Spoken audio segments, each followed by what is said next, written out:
কোটা বিরোধী আন্দোলনের সর্বশেষ পরিস্থিতি জানবো। ঢাকার বাইরের আমার সহকর্মীরা আছেন বিভিন্ন স্থানে। বগুড়ায় যেতে চাই। বগুড়ায় সাত মাথায় মুখোমুখি অবস্থানে কোটা আন্দোলনকারী ও ছাত্রলীগ কর্মীরা, সেখানকার অবস্থা জানতে চাই। আমার সহকর্মী মেহেরুল সুজন সেখানে রয়েছেন। সুজন, আন্দোলনকারী ও বিরোধীরা এই মুহূর্তে কোথায় অবস্থান নিয়েছে এবং সবশেষ পরিস্থিতি আমাদেরকে জানাবেন।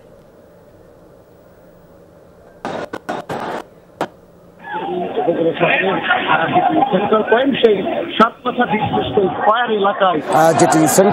সেই সাতমাথা বীরশ্রেষ্ঠ স্কয়ার এলাকায় 2 ঘন্টা ধরে কিন্তু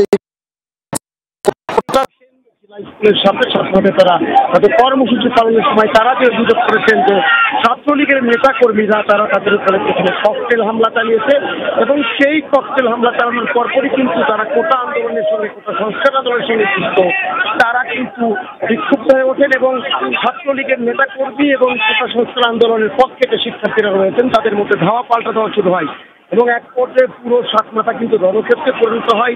বিশেষ করে সাতমাথার সঙ্গে সেখানে কিন্তু বাংলাদেশ আওয়ামী লীগ, বাংলাদেশ ছাত্রলীগ, যুবলীগ, আওয়ামী লীগের অঙ্গ সংগঠনগুলোর কার্যালয় রয়েছে, সেখানে কিন্তু শিক্ষার্থীরা ভাঙচুর চালিয়েছেন এবং তাদের উপরে কেন এই হামলা করা হয়েছে সারা দেশে যেখানে তাদের আন্দোলনে হামলা চালানো হচ্ছে, বগুড়ায় আজকে তাদের উপর সেই একই কায়দায় হামলা চালানো হয়েছে। এর প্রতিবাদেই মূলত তারা এখনো বিক্ষুব্ধ করছেন, বিক্ষুব্ধ অবস্থায় রয়েছেন, বিক্ষোভ করছেন এবং যে বিষয়টি একটু জানিয়ে রাখতে চাই 2 ঘন্টা ধরে কিন্তু শহরের এই কেন্দ্রবিন্দু সাতমাথা বীরশ্রেষ্ঠ স্কয়ার এলাকা একেবারেই অচল হয়ে আছে।